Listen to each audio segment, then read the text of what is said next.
This is the local pub, and when we came to live here, way back at the beginning of the 1970s, we discovered that there were 3 old men still in the village, then in their 80s, who were alive at the time of the First World War, and 2 of them had been to the trenches.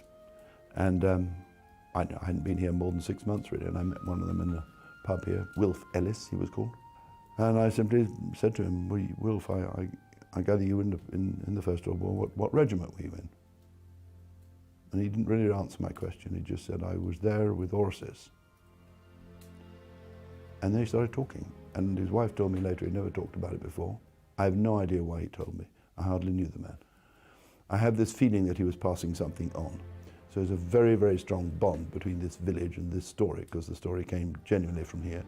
There was a horse sale, I learnt, of the horses on the village green out there in 1914. And many, many men went from the village, 7 of them never came back, on the war memorial there. So there's this whole weaving back into the history of the place, which for me was very powerful, because it's really hard when you're thinking about the First World War on the huge, huge numbers of horses and men who went there and didn't come back. These were individuals, you know, they were mother's sons. And they were young foals that grew up on farms, and I wanted anyway at some stage to write about this war. I'd never found a way of doing it. And he told it to me without poetic overtones. It wasn't part of a created story, this was him telling me. And it was very powerful, and I didn't know how to tell it.